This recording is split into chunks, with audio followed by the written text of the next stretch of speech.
Hello my dear friends, welcome to Lucky Education. और आज हम स्टार्ट करेंगे चैप्टर नंबर 4 एग्रीकल्चर। क्लास 10 की ज्योग्राफी एनसीईआरटी हम कवर कर रहे हैं, ठीक है। और अगर आप सीबीएसई के स्टूडेंट हैं या फिर आप आरबीएसई के स्टूडेंट हैं, किसी भी बोर्ड के स्टूडेंट हो जहाँ पर एनसीईआरटी बुक चलती है वहाँ पर ये लेक्चर एप्लीकेबल होगा। और एक और चीज़ मैं आपको बताना चाहता हूँ, मेरे लेक्चर जो हैं थोड़े थोड़े little bit compare to other YouTubers बड़े मिलेंगे, तो इसमें आप टेंशन मत लेना, आपको नॉलेज मिलेगी। यहाँ पे चीज़ें अच्छी तरह से क्लियर होंगी। देखो, अगर किसी चीज़ को आपको समझना है ना डिटेल में, तो आपको मतलब थोड़ा सा टाइम देना पड़ेगा। 20 मिनट में 25 मिनट में चैप्टर में ख़त्म नहीं करा सकता, ठीक है। स्पेशली अगर आप यूपीएससी की तैयारी कर रहे हो या आरएएस की तैयारी कर रहे हो या किसी भी स्टेट पीसीएस की तैयारी कर रहे हो, वहाँ पर भी ये चीज़ें बहुत ज़्यादा हेल्प करेंगी। फोकस हमारा ये रहेगा कॉन्सेप्ट बिल्डिंग पर, ठीक है। कॉन्सेप्ट समझने, एक बार अगर आपके कॉन्सेप्ट समझ में आ गया तो आप पता नहीं कितनी जगह पर उनको लिंक कर पाओगे। ओके, तो जैसे नाम से ही सजेस्ट है एग्रीकल्चर। एग्रीकल्चर आपको नाम आते ही आपको गांव की याद आ जाएगी, रूरल एरियाज की याद आ जाएगी। सिंपल सी बात है, आज की डेट में हमारी ज़्यादातर जो पॉपुलेशन है वो किस पर डिपेंड है? एग्रीकल्चर पर डिपेंड है। हिस्ट्री की भी अगर बात करें, हिस्ट्री में भी आपने देखा होगा, पहले भी हम ज़्यादातर किस पर डिपेंड हुआ करते थे? एग्रीकल्चर। तो मैं चैप्टर स्टार्ट करने से पहले एक छोटा सा मतलब एक इंट्रोडक्शन ले लेते हैं या एग्रीकल्चर का इंपॉर्टेंस समझ लेते हैं। सोचो, अगर एग्रीकल्चर ना हो तो क्या होगा? एग्रीकल्चर ना हो तो फिर दुनिया खत्म है, आप यूँ समझो, ठीक है। क्योंकि खाने पीने की जितनी भी चीज़ें, आप चाहे सब्जियाँ लेके आओ, चाहे फल फ्रूट्स ले लो, चाहे आप ग्रेन्स ले लो, दाल ले लो, कुछ भी चीज़ ले लो, ये सारी की सारी चीज़ें कहाँ से आ रही हैं? एग्रीकल्चर से आ रही हैं। अगर एग्रीकल्चर ना हो, अगर हमारे किसान एग्रीकल्चर खेती करना बंद कर दें तो हालत ख़राब हो जाएगी। ऐसा नहीं है एग्रीकल्चर में सिर्फ खेती करते हैं, इसमें डेयरी फार्मिंग भी आती है। मतलब आप पशुपालन जो करते हो, गाय भैंस बकरी जो भी आप पालते हो, वो चीज़ भी किस में आती है? एग्रीकल्चर का ही पार्ट है। तो ध्यान रखना, एग्रीकल्चर में क्या क्या आ जाता है? फार्मिंग भी आ जाती है, फ्रूट्स भी आ जाते हैं, सब्जियां उगा रहे हैं वो भी एग्रीकल्चर का ही पार्ट है, डेयरी फार्मिंग भी एग्रीकल्चर का पार्ट है। सारी चीज़ें किसका पार्ट है? एग्रीकल्चर। तो सोचो, एग्रीकल्चर ये जो है एक प्रकार से हम कह सकते हैं किसी भी कंट्री की बैकबोन होती है। उस कंट्री को सर्वाइव करने के लिए एग्रीकल्चर का होना बहुत ज़्यादा जरूरी है। और आपको पता है, इंडिया ऐसा देश है जहाँ पर most of the population, most of the क्या, 2/3 पॉपुलेशन, लगभग 66% से भी ज़्यादा पॉपुलेशन किस पर डिपेंड करती है? एग्रीकल्चर पर डिपेंड करती है। हमारे जो गांव में जो लोग हैं, गांव में जो लोग रहते हैं फार्मर्स, वो मेनली किस पर डिपेंड रहते हैं? एग्रीकल्चर पर डिपेंड रहते हैं। अब इस चैप्टर में बहुत सारी चीज़ें समझेंगे, एग्रीकल्चर के सामने क्या क्या समस्या, मतलब मज़ा आ जाएगा आपको। जब तक ये चैप्टर खत्म होगा तब देखना आप कितनी सारी चीज़ें आपके बिल्ड हो जाएंगी। खैर, तो पहला इंपॉर्टेंस क्या है? हमें फूड मिलता है। तो जितने भी फूड है, फूड में चाहे सब्जी फल कुछ भी आ जाए, सारे फूड कहाँ से आ रहे हैं? हमें एग्रीकल्चर से आ रहे हैं। बहुत सारी इंडस्ट्रीज ऐसी हैं जो रॉ मटेरियल पर आधारित हैं। रॉ मटेरियल, अब देखो इंडस्ट्रीज क्या होती हैं? इंडस्ट्रीज में आप रॉ मटेरियल दो, इंडस्ट्रीज को रन करने के लिए क्या चाहिए? उनको रॉ मटेरियल चाहिए भाई। इंडस्ट्री अगर आपको चलानी है तो इंडस्ट्री के लिए चाहिए आपको रॉ मटेरियल, ठीक है। ये सब वो जो हमारी कोई इंडस्ट्री है, और ये टेक्सटाइल इंडस्ट्री है। कैसी इंडस्ट्री है? टेक्सटाइल। तो इसको रॉ मटेरियल क्या चाहिए, कौन बताएगा? इसमें रॉ मटेरियल चाहिए भाई कॉटन। क्या चाहिए? कॉटन। तो आप सोचो, कॉटन कहाँ से आएगा? एग्रीकल्चर से आएगा। और यही कॉटन का ये क्या बना देंगे? क्लॉथ बना देंगे। ऐसे बहुत सारी इंडस्ट्रीज होती हैं। दूसरी ले लो, जैसे शुगर मिल ले लो। शुगर मिल जो इंडस्ट्री, उसमें रॉ मटेरियल क्या चाहिए? उसमें शुगर केन चाहिए। फिर उससे क्या निकलेगी? फिनिश प्रोडक्ट क्या निकलेगा? फिनिश प्रोडक्ट निकलेगी आपकी शुगर। सिंपल सी बात है। तो बहुत सारी इंडस्ट्रीज ऐसी हैं जो रॉ मटेरियल पर डिपेंड करती हैं। जो रॉ मटेरियल कहाँ से आता है? एग्रीकल्चर से आता है। तो आप बता सकते हो शुगर मिल हो गई, इसके अलावा ठीक है, एग्रो प्रोडक्ट्स होते हैं बहुत सारे, बिस्किट बिस्किट, ये सारी चीज़ें ले लो, ये भी किस पर आधारित हैं? एग्रीकल्चर पर ही आधारित हैं, ठीक है। बहुत सारे खाने पीने के जो आइटम्स बन रहे हैं, जनरली इनको जो रॉ मटेरियल चाहिए वो कहाँ से चाहिए? ये रॉ मटेरियल इनको एग्रीकल्चर से ही चाहिए। Sugar cane, sugar mill, cotton, textile. Textile वाली भी जो इंडस्ट्री, ये भी किस पे डिपेंड करती है? एग्रीकल्चर पर डिपेंड करती है। बहुत सारी तेल मिल होती हैं, ऑयल मिल्स, ये किस पे डिपेंड करती हैं? ये भी एग्रीकल्चर पर डिपेंड करती है। तो आज की डेट में बहुत सारी जो इंडस्ट्रीज हमारी सीधी सीधी किस पे डिपेंड करती हैं? रॉ मटेरियल के लिए एग्रीकल्चर पर डिपेंड करती हैं। सोचो, अगर एग्रीकल्चर में थोड़ी सी दिक्कत आ जाती है तो मार्केट में प्राइस बढ़ जाते हैं। बढ़ते कि नहीं बढ़ते? दालों के दाम बढ़ जाते हैं, सब्जियों के दाम बढ़ जाते हैं।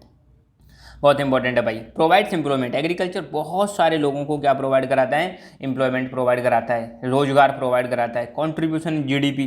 जीडीपी क्या होती है? Gross domestic product. हमारी जो नेशनल इनकम होती है वो, उसको मेजर करने का एक तरीका है जीडीपी। तो जीडीपी में अगर आप देखो कंट्रीब्यूशन, ये मैंने बुक में नहीं दे रखा, गूगल से लिया है। तो जीडीपी में अब सेक्टर वाइज कंट्रीब्यूशन देखें तो एग्रीकल्चर का कंट्रीब्यूशन है 16%।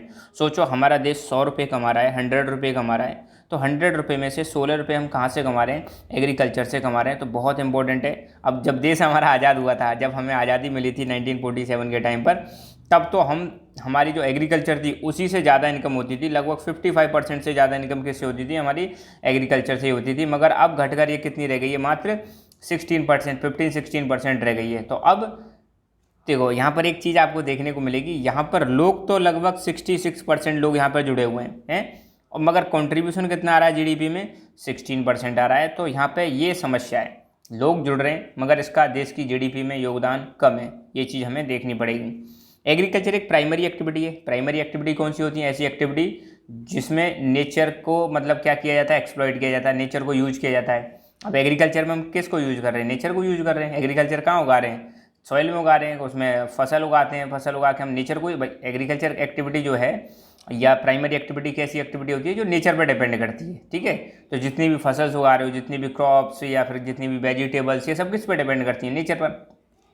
तो ये प्राइमरी एक्टिविटी है, प्राइमरी ऑक्यूपेशन है, प्राइमरी सेक्टर में आती है एग्रीकल्चर। ध्यान रखना, जैसे हम इकोनॉमी के 3 सेक्टर देखते हैं ना, आपने 3 सेक्टर पढ़े होंगे इकोनॉमी के, प्राइमरी, सेकेंडरी, टर्सरी। तो प्राइमरी सेक्टर जो है वो किससे संबंधित है, एग्रीकल्चर और एग्रीकल्चर से संबंधित जो एक्टिविटीज होती है जिनको हम बोलते हैं अलाइड एक्टिविटीज़। बहुत सारी चीज़ें ऐसी हमारी एग्रीकल्चर के प्रोडक्ट जिनको हम एक्सपोर्ट करते हैं, एक्सपोर्ट करके इसका इंटरनेशनल ट्रेड जो है भारत का, उसमें भी योगदान है। फॉरेन इनकम आती है, मतलब हमारे पास डॉलर आता है। बैकबोन ऑफ रूरल इकोनॉमी, गांव के जो मतलब लोग होते हैं, गांव के लोग मेनली किस पर डिपेंड करते हैं, एग्रीकल्चर पर डिपेंड करते हैं। आपने देखा हो गांव में लोगों की सरकारी जॉब तो होती नहीं है, तो वो खेती करते हैं, खेती के साथ साथ वो क्या करते हैं, एनिमल हस्बेंड्री भी करते हैं, पशुपालन करते हैं। तो ऐसे करके वो अपना खर्चा पानी निकालते हैं। तो ये है एक छोटा सा इंट्रोडक्शन, ब्रीफ इंट्रोडक्शन कि कितनी ज़्यादा इंपॉर्टेंट है एग्रीकल्चर। थोड़ी सी अगर इसमें दिक्कत आई तो सोचो हालत ख़राब हो जाएगी। मगर आज के डेट में हमारे जो फार्मर्स हैं उनकी कंडीशन बहुत ज़्यादा ख़राब है। क्यों ख़राब है, सारी चीज़ हम समझेंगे धीरे धीरे जैसे जैसे हम आगे बढ़ते चलेंगे। अब हम बुक की शुरुआत करते हैं। बुक में जो चीज़ें दे रखी हैं उनको देखते हैं। तो India is an agriculturally important country. आप सबको पता है इंडिया कैसा देश है, एक एग्रीकल्चरली इंपॉर्टेंट कंट्री है, क्योंकि हमारी जो ज़्यादातर पॉपुलेशन है, 2/3 ऑफ पॉपुलेशन, इंडिया की जो 2/3 पॉपुलेशन है वो किस पर डिपेंड करती है बेटा, एग्रीकल्चर पर डिपेंड करती है, ठीक है। और इंडिया की टोटल पॉपुलेशन कितनी है आपको पता है, 2011 की अगर सेंसस के अनुसार देखें तो 121 करोड़ पॉपुलेशन है हमारी। तो 121 का 2/3 निकाल लो। इतनी पॉपुलेशन हमारी किस पर डिपेंड करती है, एग्रीकल्चर और एग्रीकल्चर से रिलेटेड एक्टिविटीज़ पर डिपेंड करती है। एग्रीकल्चर एक प्राइमरी एक्टिविटी है, मैंने अभी बताया था। और जो ज़्यादातर जो हमारा फूड है जो हम खाते हैं वो कहाँ से मिलता है बेटा, हमें एग्रीकल्चर से मिलता है। फूड ग्रेन्स के अलावा, अनाज के अलावा एग्रीकल्चर बहुत सारी इंडस्ट्रीज को रॉ मटेरियल प्रोवाइड कराता है, हम बेसिक्स में देख चुके हैं, ठीक है। और बहुत सारे एग्रीकल्चर प्रोडक्ट ऐसे हैं जिनको हम एक्सपोर्ट करते हैं। एक्सपोर्ट का मतलब दूसरे देशों को भेजते हैं। कौन कौन सी चीज़ों को बाहर भेजते हैं हम, टी, कॉफ़ी, स्पाइसेस, मसाले। आपको पता है मसाले तो हम बहुत समय से बेचते आ रहे हैं, इन चीज़ों को एक्सपोर्ट किया जाता है। और अगर आपने हिस्ट्री पढ़ी हो, एंशियंट टाइम में भी हमारी कॉटन को बहुत ज़्यादा एक्सपोर्ट किया जाता था। कॉटन तो हमारी फेमस थी, कई सारे कंट्रीज़ में कॉटन को एक्सपोर्ट किया जाता था। मगर जब से नालायक अंग्रेज आए थे, अंग्रेज़ों ने बर्बाद कर दी हमारी एग्रीकल्चर। आपने हिस्ट्री में पढ़ा हुआ है, अंग्रेज़ों ने सबसे ज़्यादा जो हालत ख़राब की थी वो एग्रीकल्चर की थी, ठीक है। तो अपना जो देश है ना इंडिया बहुत इंपॉर्टेंट है एग्रीकल्चर के मामले में, शुरू से ही हम बहुत महान रहे हैं इस मामले में, ठीक है। तो आज भी हम एक्सपोर्ट करते हैं। जब से अंग्रेज आए थे, अब देखो टी कॉफ़ी तो अंग्रेजों का आने के बाद ही यहाँ पर उगाने लगे हैं, पहले इतना ज़्यादा नहीं करते थे। तो आज की डेट में ध्यान रखना, पूछा जा सकता है कि कौन कौन से ऐसे प्रोडक्ट हैं जिनको हम एक्सपोर्ट करते हैं एग्रीकल्चर से संबंधित। तो आपको बताना है टी, कॉफ़ी, स्पाइसेस, इनको एक्सपोर्ट किया जाता है, ठीक है। Agriculture is as old economic activity in our country. तो आपको पता है बहुत पुराने समय से, अब देखो इंसान ने जब से मतलब जीना स्टार्ट किया है तब से मतलब आपको पता है शुरू से ही क्या करता रहा है, खेती करता आ रहा है। खेती करके वो अपने जीवन का गुजारा करता है, अपनी फैमिली का गुजारा करता है। तो एग्रीकल्चर हमारी कैसी एक्टिविटी है, बहुत पुरानी एक्टिविटी है, हम आज से नहीं करते आ रहे, इसको हज़ारों सालों से एग्रीकल्चर को करते आ रहे हैं। मगर अब आपको देखने को मिलेगा, अभी कुछ सालों में आपको ये देखने को मिलेगा कि एग्रीकल्चर के जो मेथड हैं, खेती करने के जो मेथड है, कल्टीवेशन करने के जो मेथड है, उसमें बहुत ज़्यादा बदलाव आपको देखने को मिलेगा।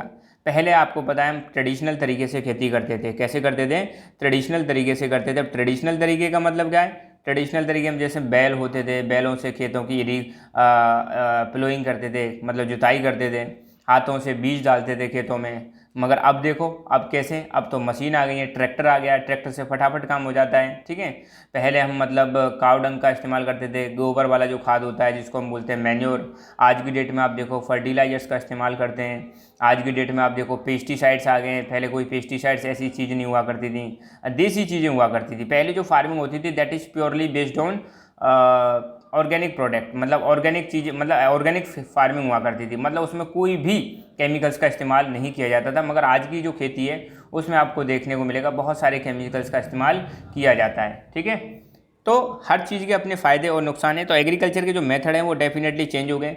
आज की डेट में इरीगेशन फैसिलिटीज़ देख लो, पहले हम मतलब कुएँ से पानी देना या नहरों से पानी देना या रिवर के पानी से पानी देना ऐसे करते थे, बहुत लिमिटेड एरिया में खेती करते थे। मगर आप देखो आज की डेट में ट्यूबवेल्स लग गई हैं और पानी का जो सिस्टम है वो चेंज हो गया है। कई जगहों पर कैनाल सिस्टम, कैनाल के थ्रू पानी ले जाया जा रहा है। तो अब एग्रीकल्चर की फैसिलिटीज़ भी क्या हुई हैं, इरिगेशन की फैसिलिटीज़ भी इम्प्रूव हुई हैं। ठीक है, तो आज की डेट में जो टेक्नोलॉजी आने की वजह से, क्या आने की वजह से, टेक्नोलॉजी आने की वजह से, ठीक है, ये जो प्रैक्टिसेस हैं सोशियो कल्चरल प्रैक्टिसेस ये चेंज हो गई हैं। पहले जो सिस्टम हुआ करता था एग्रीकल्चर का वो ट्रेडिशनल सिस्टम था, अब कौन सा सिस्टम आ गया है, मॉडर्न तरीके से हम खेती कर रहे हैं। ठीक है, फार्मिंग सबसिस्टेंस से कॉमर्शियल, देखो फार्मिंग के कई सारे टाइप्स होते हैं। एक तो होती है सबसिस्टेंस। सबसिस्टेंस का मतलब क्या होता है, अपनी फैमिली की ज़रूरत को पूरा करने के लिए जो फार्मिंग की जाती है उसको बोलते हैं सबसिस्टेंस, मतलब अपना पेट भर जाए, अपनी फैमिली की नीड्स पूरी हो जाए, अपनी फैमिली का पेट भर जाए, उसको हम बोलते हैं सबसिस्टेंस फार्मिंग। एक होती है कॉमर्शियल, मतलब सिर्फ बेचने के पर्पज़ से अगर आप खेती कर रहे हो, दैट इज़ कौन सी, कॉमर्शियल फार्मिंग। तो फार्मिंग के दो टाइप्स हैं मेनली, सबसिस्टेंस और कॉमर्शियल। सबसिस्टेंस मतलब अपनी फैमिली नीड्स को कैटर करने के लिए जो खेती की जाती है उसको सबसिस्टेंस बोलते हैं। इसमें जनरली आपको देखने को मिलेगा घर के जो मेंबर्स होते हैं वही इसमें लेबर प्रोवाइड करते हैं। कॉमर्शियल बहुत बड़े लेवल पर की जाती है, इसका पर्पज मेनली क्या होता है, प्रॉफिट कमाना, जो भी आप चीज़ प्रोड्यूस कर रहे हो उसको मार्केट में बेचना और पैसा कमाना, उसको हम बोलते हैं कॉमर्शियल फार्मिंग। ठीक है, हालांकि सबसिस्टेंस के भी हम इस बुक में दो टाइप्स पढ़ने वाले हैं, एक तो है आपकी प्रिमिटिव सबसिस्टेंस और दूसरी है इंटेंसिव। तो एक एक करके सारी फार्मिंग के टाइप्स को हम स्टडी करेंगे। तो आज के लिए बस इतना ही, बस बने रहो, चीज़ों को सीखते रहो, मन लगा के सीखो, डेप्थ में जाके सीखो चीज़ों को, ताकि एक बार पढ़ने के बाद दोबारा आपको चीज़ों को पढ़ने की ज़रूरत ना पड़े, दोबारा चीज़ों को आपको रटने की ज़रूरत ना पड़े। देखो बेटा, कॉन्सेप्ट क्लियर हो गए तो आपको कभी भी रटने की चीज़ों को ज़रूरत नहीं पड़ेगी। So thank you so much, keep learning, keep enjoying and God bless you all.